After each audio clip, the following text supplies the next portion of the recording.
I've just got a few slides to go through.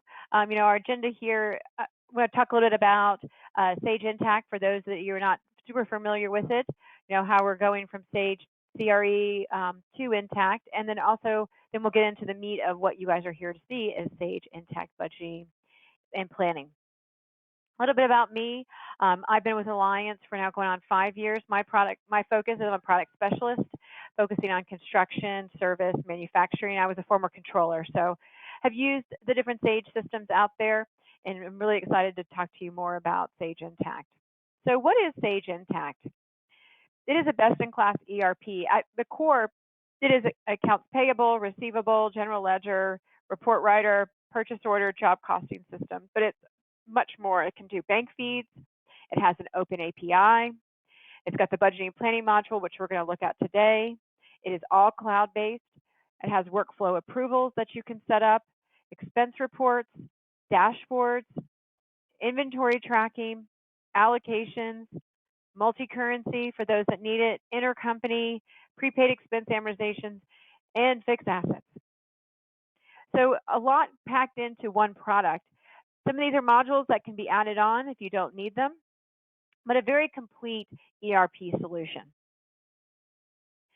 Now, why has Sage Construction started selling Sage Intacct for construction? Well, we have 50,000 reasons why. Our customers have been asking for a cloud-based solution, and Sage Intacct is what we've delivered for them to give them an option to move to the cloud for those that want to move to a cloud-based product. Sage has remained dominant in the software space. This is a recent survey by JP Knowledge on ERP solutions that customers are using. And overwhelmingly, customers are using Sage, the Sage suite of products, even more so than the other products, which that is saying a lot, that we beat out the other category. A little bit more on Sage Intacct. It's been recognized for its financial leadership. One, it is the only preferred provider by the AICPA. It's also been a leader in customer satisfaction, as voted on by users through G2 Crowd. G2 Crowd is a lot like Yelp for software, and users can go on and put in a review, and we've been rated again #1 as of the winter of 2020. And then lastly, we've been given visionary awards by industry specialists like Gartner.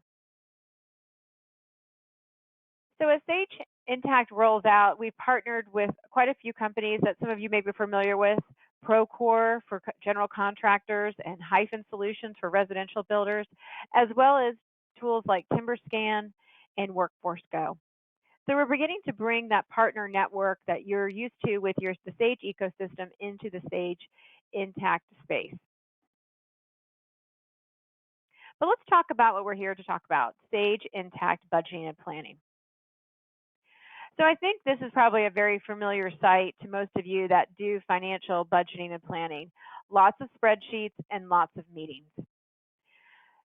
I think that's one of the toughest things that we have when we're creating a new budget is managing all the spreadsheets, dividing them up, sending them to the appropriate users, and then endless sets of meetings to review those spreadsheets, make adjustments, resend out spreadsheets, etc.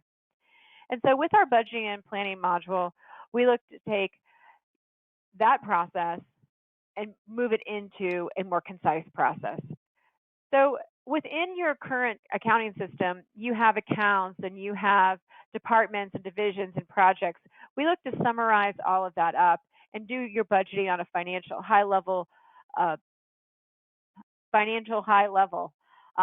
So we're going to take the budgets and be able to create more of a summarized budget that we can then push back into Sage Intacct to manage your financials against. So some questions that I think people will commonly need to do is run what-if scenarios. And with budgeting and planning, you'll see that we're going to be able to create different what-if scenarios and incorporate them into a budget and remove them from a budget within a matter of seconds. What if we can create a budget plan by different company in minutes? Each company may have different goals. Or create rolling financial forecasts. Know who updated the budget and when. And really, how can we do all of this with Sage budgeting and planning? So within the core product, as in a lot of systems, you can do some basic financial budgeting, whether it's going in and manually plugging in a budget or being able to prepare a budget in Excel and import that budget in. Once that budget's imported in to Sage, it becomes a budget we use to compare our financials against. But with the budgeting and planning module, we're going to be able to create a budget, share it, review it, make changes, compare it, look at forecasts and scenarios, share it, create a new budget, and there's a continuous budgeting cycle that we can go through. And then when we get our finalized, we can then push it into Sage to be our budget that we manage against.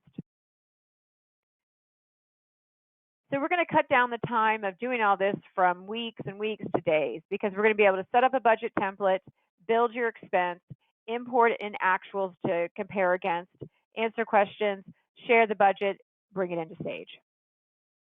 And it has a very much a bi-directional flow of information that's set up in our budgeting and planning module, flows into Sage, and information from Sage can flow back into the budgeting and planning module. So actuals come out of Sage, budgets come from budgeting and planning. So with that, let's jump into the product.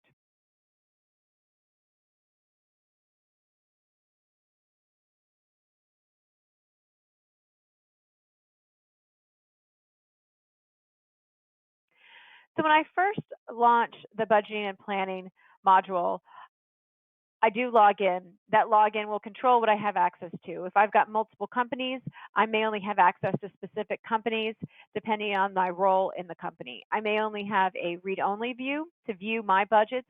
I may have the ability to create budgets and modify them. We do start with an overall dashboard screen where I can see dashboard information from actuals and budgets, being able to review information and drill down to more details. I can add in additional widgets and also remove items that I no longer use. Across the top is going to be my workflow, that we've got sheets of data. So this is kind of like that Excel type view that a lot of us are used to looking at. We can create and look at budgets for cash, profit and loss, balance sheets, look at head count, and do some modeling. So I'm currently looking at my profit and loss tab where I can view the budget that I've brought in. It isn't a very summarized level, but up here is where I can start to get some more granular information. Now, this particular sample budget I brought in is for different departments, and so I can view the different departments and see a specific department. So if I click on a department, it will then update what I'm viewing on the screen. I can then return back to my all department. I can look at a specific location. So if I have multiple companies, that's what a location would be in Sage Intacct. So I could review a particular location, for example, the USA location, and now it's showing me that particular budget, all the different salaries. I could sort by category, summarize. Maybe I just want to focus on salaries because that's what I'm updating. I can drill into just that area.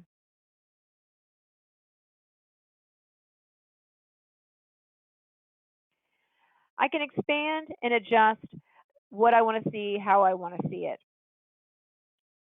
Now, if I'm budgeting for a balance sheet, I also have that ability over here to look at balance sheet numbers as well as headcount in addition.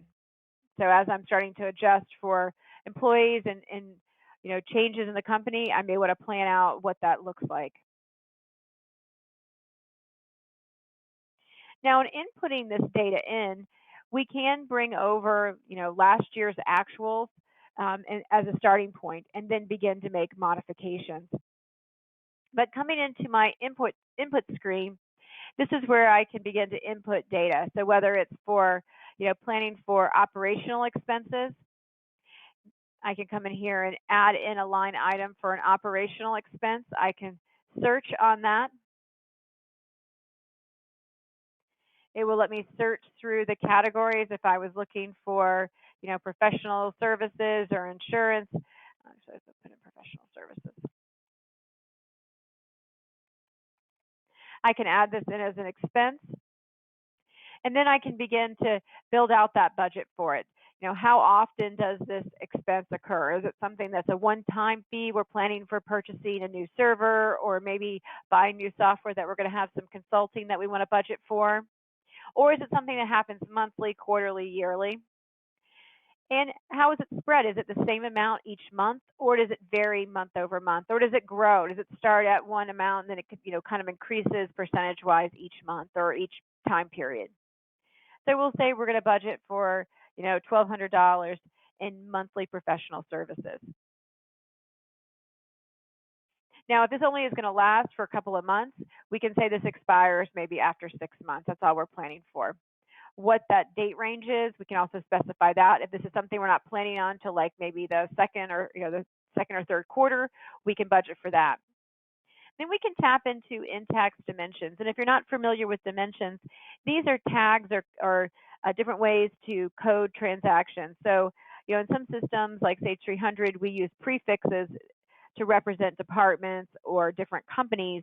But with Sage Intacct, we represent them with dimensions. And dimensions are given labels, and we can then create different types of departments, companies, to be able to select those labels. So I could select maybe the department that this cost is for, and maybe if it's for a specific company that's going to be paying for it, we can select that as well. Once we've put in this information, we can save it. Now, this is me creating this item as new. Notice it shows it's been saved. It's added it in. It's now a line item in my budget. Now, I could have chosen to import my actuals from Sage Intacct to be a starting point, so I don't have to create all the line items. It just depends on how you want to set it up. So I can continue to build out the line items in my budget. Next, I may want to look at models. I may have my standard budget that's based off last year's numbers that I'm just sort of tweaking. But then I may look forward to, different scenarios that may be happening in the company. Maybe we're planning for a big project that we know we need to staff up for. So I've created staffing for 2021 for this airport project. So I can build what's called models or different scenarios that, we can add in and take out of the budget. So this is another advantage over Excel versus having to kind of build a section onto it and add and change formulas. We can build these different scenarios, and you'll see we can toggle in between them, adding them to our budget and taking them away. Here on this model that I've built is for staffing changes for the upcoming year. I've added in, what the cost of staffing is going to be if we do get this project, how it's going to cost us how much each month. Also, maybe we need to purchase or lease trucks for them as well, so I can plug that in. I can plug in all of my different variables if this plan was to happen. Maybe another option, model would be if we had, the effects of COVID to the company. Maybe it was decrease in staff, or maybe high level planning for a phase of a new project where we can again budget some revenue that we anticipate coming in, costs we anticipate spending for the construction of the project, as well as maybe planning for things like marketing or setting up a model, etc. We can build in those different assumptions, and you'll see when we look at our budget, we can add those different scenarios into the budget and take them away.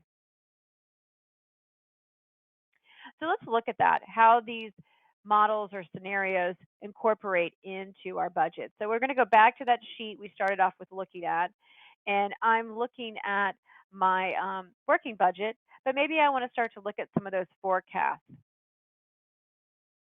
Now, if we notice that, let's go back here to the forecast, profit and loss. So we're looking at our overall budget. Notice here revenue, reimbursed expenses is kind of flat, nothing there. But now if I start to add in one of these forecasts, this forecast one, you'll see now it's added in some additional revenue and some additional expenses. So I've been able to put in that forecast information and review the budget, but then I can turn right back around and remove that forecast from it, and it takes it out. So you can build as many different scenarios as you want and factor them in, take them out, and then again be able to sort by department, see how the departments are impacted, different locations are impacted by this.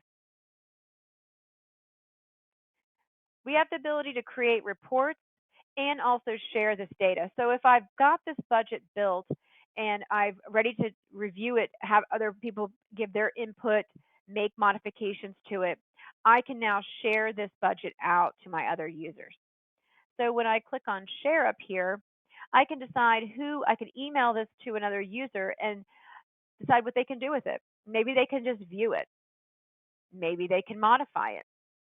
But this works a lot like a Google spreadsheet, that when I share it, the changes that they're making are being tracked and I'm seeing them in real time. So very different from an Excel spreadsheet that maybe I have to wait for them to send back to me their modifications and then I make changes to it.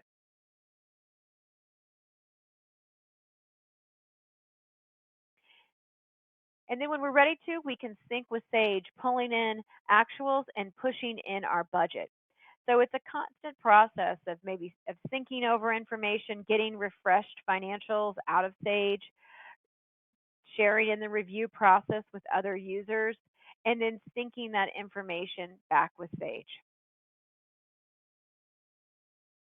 We also can lock a budget down. So once this budget is, we're ready, we've finalized it, we can lock it so users can't come in here that have permissions and make further changes to a budget. Now, we may want to do a totally separate second budget or use this budget from 2021 for planning for 2022. So we can duplicate this budget, label it a new one, and begin working on our 2022 budget, for example.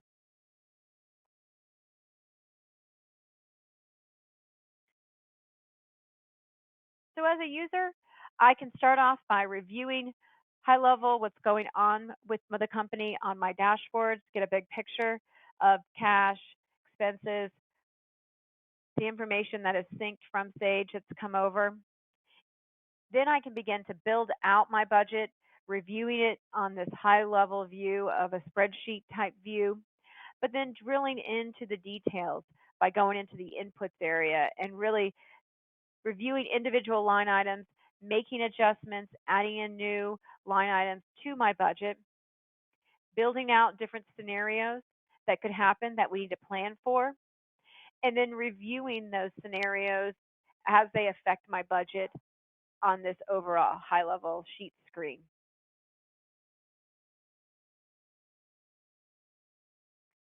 So this has been an overview of Sage budgeting and planning. Our goal for today was to introduce you to this module, about how flexible a financial tool is. I know a lot of people are doing this out in Excel and struggle with maintaining the spreadsheets and the communication. And I think hopefully you found that with this tool, it really can streamline, bring all users into one place and have a standard place to store the budget and maintain and update the budget, as well as be able to share and collaborate changes to the budget. And then when the budget is finalized, send that information back into Sage Intacct to be our budget that we manage our company against.